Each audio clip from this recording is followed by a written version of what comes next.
was day 4 of my SWEX adventure, and day 2 in the Gila National Forest guided by Jake Quinones of New Mexico Backroads. It had been a cold night and an even colder morning as we awoke and prepared for another day of exploring this fascinating region. Boy, is it cold out this morning. Well, you got frozen water there, James? Yeah. What's the temperature? You got a thermometer, don't you? 10 degrees. 10 degrees. Yeah. Holy cow, it's cold. Once the sun crested over the surrounding mountains and things began to warm up, Jake briefed the group on the day's activities. He also described some of the local wildlife we might see, including elk, deer, and perhaps even Mexican gray wolves.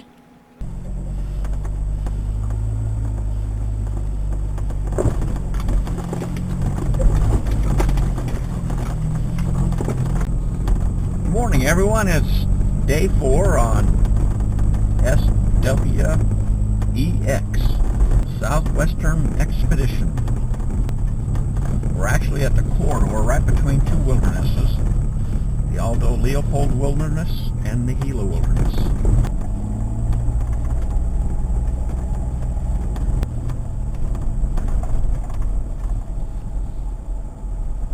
We'll go ahead and make a brief stop up here and survey our surroundings. On this hilltop were both a grass airstrip and a helicopter landing pad. They were used by the Forest Service primarily during firefighting operations. We were also treated to great views of the surrounding snow-covered peaks. Right turn on the 150 road.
So we stopped up here in this meadow for lunch and have quite a view up here.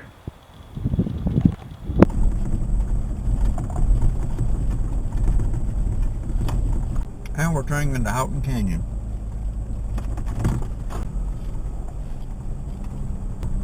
Stop here. And so this is a cave here. Cave. It was back there. Was actually somebody's home, had a door on it.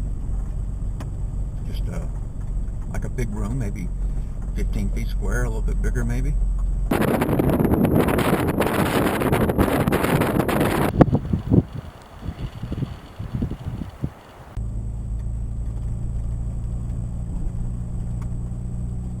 Just all these old cars here off of the edge of Houghton Canyon.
Wolf Hollow Campground. Although the day had started bitterly cold, it was quite nice once the sun rose. It was a good trip with lots of interesting background provided by Jake. We spent a windy night at Wolf Hollow Campground and awoke the next morning to slightly better temperatures. Today our plan was to cross the Continental Divide, ending the adventure near the town of Chloride.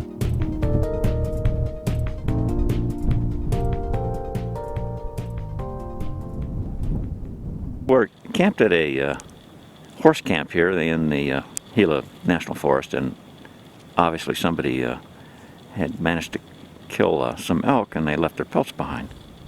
Because today's planned route would take us over a couple miles of paved road, we discussed the safety aspects of that with low pressure in our tires. Since everyone was running with only slightly lower pressures and the day was cool, we'd not air up, but would keep our speeds fairly low. It's Sunday morning, and we're leaving the horse camp that we spent the night at. Temperature's a little cool this morning, but it's not nearly as cold as it was yesterday.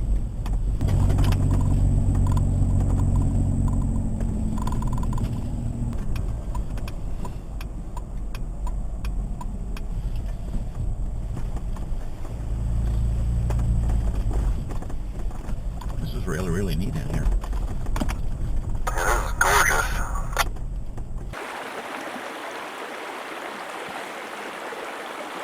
There's a big boiler there. I'll bet you this was a sawmill right here.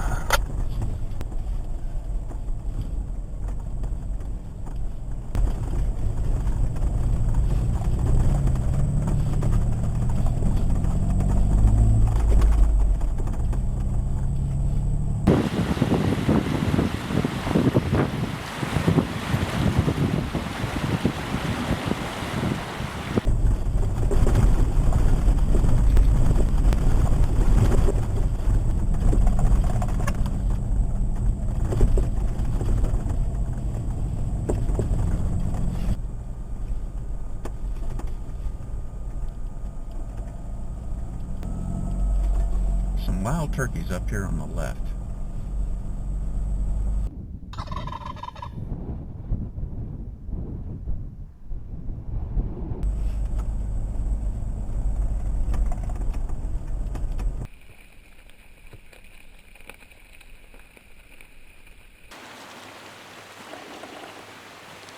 Stick your tongue to it. There's a cave over here. People have been camping in this area. The snow was becoming even deeper as we traveled higher in elevation. At about 1,200 to 1,300 feet below the pass, which was still several miles away, we stopped to assess the situation and to discuss what our options were. So we walked down there a little ways, and Jake is very familiar with the route. We are maybe 1,300 feet or so below the pass, and we're going to hit some switchbacks that are in the shade, and he says a good chance there's going to be some snow drifts that are going to block off passage past some of the switchbacks we'd have to encounter. And even if we got all the way to the top of the pass, there's switchbacks down the other side that are equally dangerous. We've decided what we're going to do is go down to the other end of where that would come out, Chloride Canyon, and drive up Chloride Canyon. So we're back on Highway 59 and are now headed towards Chloride, New Mexico. And here we are crossing the Continental Divide. We're on the other side of that. Continental Divide runs that entire range. That highest peak you can see towards the center is close to the pass we would have driven over.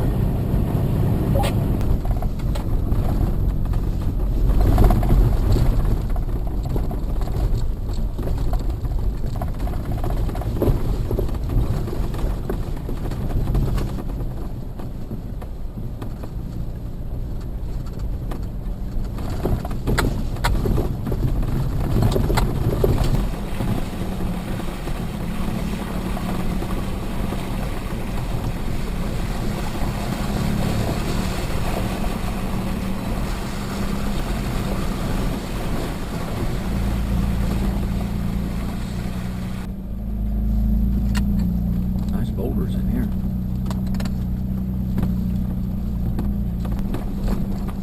Yeah, I was going to ask Rory if this is the best that he has to offer, because it's getting pretty good.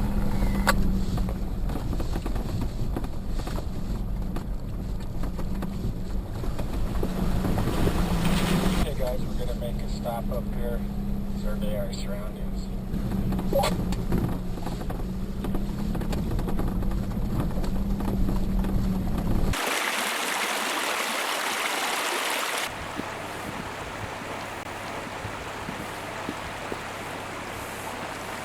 So I just pulled up and parked in this canyon behind Jake, and wow, look at what was right in front of me. I didn't even see it.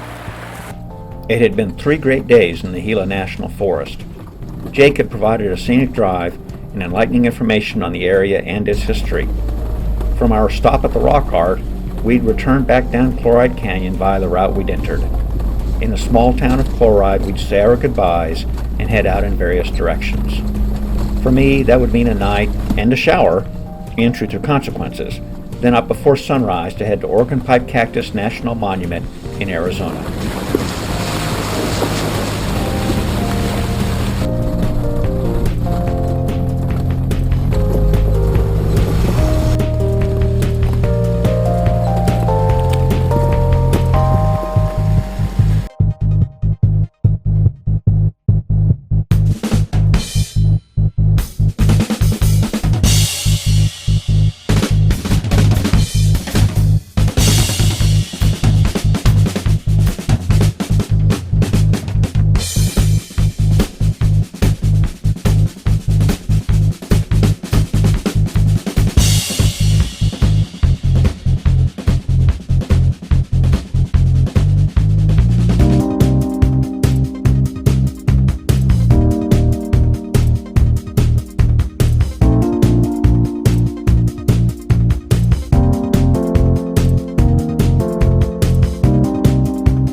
Hey Mark, are you shooting video? You can talk as much as you want. I'm going to replace your obnoxious voice with the beautiful sound of the wind.